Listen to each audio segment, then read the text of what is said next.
Assalamualaikum warahmatullahi wabarakatuh. Perkenalkan nama saya Winda Auliana Putri. Saya dari kelas Perekonomian Indonesia. Di sini saya akan mempresentasikan apa itu otonomi daerah, konsep dan tujuan, serta masalah yang timbul, dan cara penyelesaiannya. Jadi, tujuan dari video ini adalah untuk memenuhi tugas besar 2 dari mata kuliah Perekonomian Indonesia yang diampu oleh Ibu Francisca. Latar belakang dari otonomi daerah. Pelaksanaan otonomi daerah di Indonesia sudah diselenggarakan lebih dari satu dasawarsa. Otonomi daerah untuk pertama kalinya mulai diberlakukan di Indonesia melalui Undang-Undang Nomor 22 Tahun 1999 tentang pemerintahan daerah yang hingga saat ini telah mengalami beberapa kali perubahan.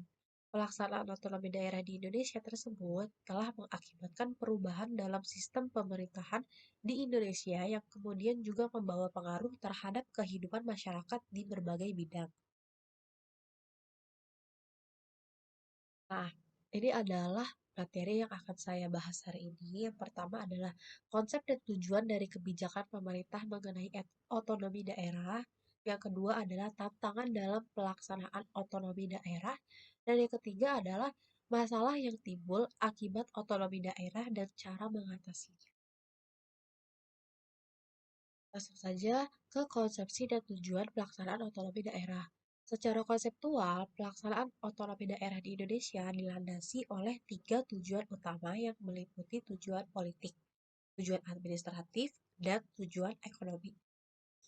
Hal yang ingin diwujudkan melalui tujuan politik dalam pelaksanaan otonomi daerah diantaranya adalah upaya untuk mewujudkan demokratisasi politik melalui partai politik dan Dewan Perwakilan Rakyat Daerah.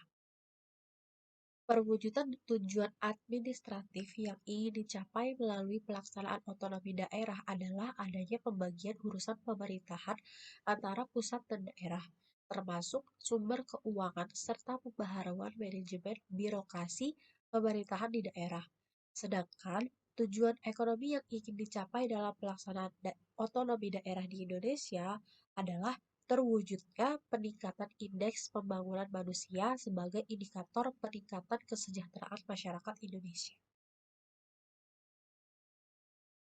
Lanjutannya, dalam konsep otonomi daerah, pemerintah dan masyarakat di suatu daerah memiliki peranan yang penting dalam peningkatan kualitas pembangunan di daerahnya masing-masing. Hal ini terutama disebabkan karena dalam otonomi daerah terjadi peralihan kewenangan yang pada awalnya diselenggarakan oleh pemerintah pusat, kini menjadi urusan pemerintah daerah masing-masing. Dalam rangka mewujudkan tujuan pelaksanaan otonomi daerah, terdapat beberapa faktor penting yang perlu diperhatikan, antara lain faktor manusia yang meliputi kepala daerah beserta jajaran dan pegawai, seluruh anggota lembaga legislatif dan partisipasi masyarakatnya. Faktor keuangan daerah, baik itu dana, perimbangan, dan pendapatan asli daerah, yang akan mendukung pelaksanaan program dan kegiatan pembangunan daerah. Selanjutnya, faktor manajemen organisasi atau birokrasi yang ditata secara efektif dan efisien sesuai dengan kebutuhan pelayanan dan pengembangan daerah. Tantangan dalam pelaksanaan otonomi daerah. Gagasan pelaksanaan otonomi daerah adalah gagasan yang luar biasa yang menjanjikan berbagai kemajuan kehidupan berbangsa dan bernegara yang lebih baik. Namun, dalam realitasnya, gagasan tersebut berjalan tidak sesuai dengan apa yang dibayangkan. Pelaksanaan otonomi daerah di Indonesia pada gilirannya harus berhadapan dengan sejumlah tantangan yang berat untuk mewujudkan cita-citanya. Tantangan dalam pelaksanaan otonomi daerah tersebut datang dari berbagai aspek kehidupan masyarakat, di antaranya adalah tantangan di bidang hukum dan sosial budaya. Pelaksanaan otonomi daerah di Indonesia dimulai segera setelah angin sejuk reformasi berhembus di Indonesia. Masih dalam suasana euforia reformasi dan dalam situasi di mana krisis ekonomi sedang mencekik tingkat kesejahteraan rakyat. Negara Indonesia membuat suatu keputusan pemberlakuan dan pelaksanaan otonomi daerah di Indonesia. Selanjutnya, UU Nomor 22 Tahun 99 tentang pemerintahan daerah sebagai dasar pelaksanaan otonomi daerah di Indonesia di Judicial Review dengan UU Nomor 32 Tahun 2004 tentang pemerintahan daerah. Judicial Review ini dilakukan setelah timbulnya berbagai kritik dan tanggapan terhadap pelaksanaan otonomi daerah di Indonesia. Judicial Review tersebut dilaksanakan dengan mendasarkannya pada logika hukum. Pada gilirannya, pemerintahan daerah berhadapan dengan keadaan di mana mereka harus memahami peraturan perundang-undangan hasil judicial review. Tanpa adanya pemahaman yang baik dari aparatur, maka bisa dipastikan pelaksanaan otonomi daerah di kabupaten atau kota di Indonesia menjadi kehilangan maknanya. Hal ini merupakan persoalan hukum yang sering terjadi di mana peraturan perundang-undangan tidak sesuai dengan realitas hukum masyarakat sehingga kehilangan nilai sosialnya dan tidak dapat dilaksanakan.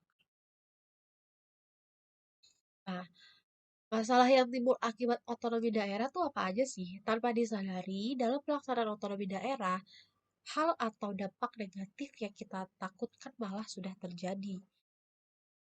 Apa saja masalah-masalah tersebut? Yang pertama, korupsi daerah. Ini adalah hal yang paling diwanti-wanti terkait pelaksanaan ekonomi otonomi daerah. Bergesernya praktik-praktik tikus berdasi atau korupsi yang semula berawal dari pihak-pihak terkait pada pemerintahan pusat akan bergeser ke pemerintahan daerah. Berita mengenai adanya korupsi dari para pejabat pemerintahan menjadi makanan di setiap hari. Kasus adanya pihak pejabat pemerintahan yang tidak bertanggung jawab atas apa yang diamanatkan. Uang rakyat yang diperoleh dengan mati-matian dihamburkan untuk happy-happyan. Kedua, muncul potensi konflik antar daerah. Pelaksanaan kebijakan otonomi daerah ditakutkan akan memicu konflik antara masyarakat pada daerah. Adanya gejala etnosentrisme atau sikap kedaerahan yang semakin kuat. Dalam sudut pandang lain, mungkin ini akan bagus dalam kehidupan bermasyarakat. Namun, etnosentrisme yang kuat dan mengakar ditakutkan akan menimbulkan konflik dan perpecahan. Ketiga, permasalahan eksploitasi pendapatan daerah. Kebijakan otonomi daerah menjadikan daerah memiliki kewenangan yang kuat dalam pengelolaan keuangannya.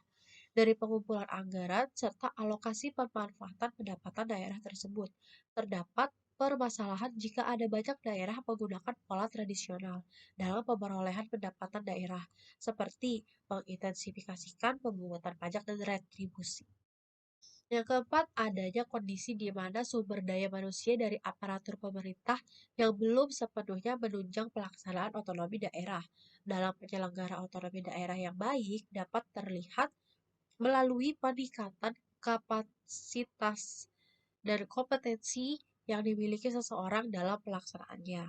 Dalam informasi pada sekitar 2016, hanya 20% pemerintah daerah yang mampu melaksanakan otonomi daerah dengan berdampak pada kesejahteraan rakyat di daerah. Sedangkan sekitar 80% pemerintah daerah dinilai belum berhasil menjalankan program yang dibuat dan diharapkan. Yang kelima, konsep pemahaman desentralisasi dan otonomi daerah masih rancu. Desentralisasi merupakan mekanisme pengaturan yang terkait dengan model hubungan antara pemerintah pusat dan pemerintah daerah. Desentralisasi diperlukan untuk meningkatkan efektivitas dan efisiensi pemerintah. Cara penyelesaiannya gimana? Untuk meminimalisir permasalahan yang akan terjadi, perlu adanya upaya dalam penyelesaian dan pencegahan masalah itu. Mengenai cara alternatif yang dapat dilakukan dalam upaya mengurangi kebijakan intensifikasi pemungutan pajak dan retribusi. Pemerintah dapat melakukan efisiensi anggaran serta revitalisasi perusahaan daerah. Upaya revitalisasi daerah kurang mendapatkan perhatian yang memadai karena kurangnya sifat kewirausahaan pemerintah. Ya, penjelasan tentang otonomi daerah dari saya. Kurang lebihnya mohon maaf.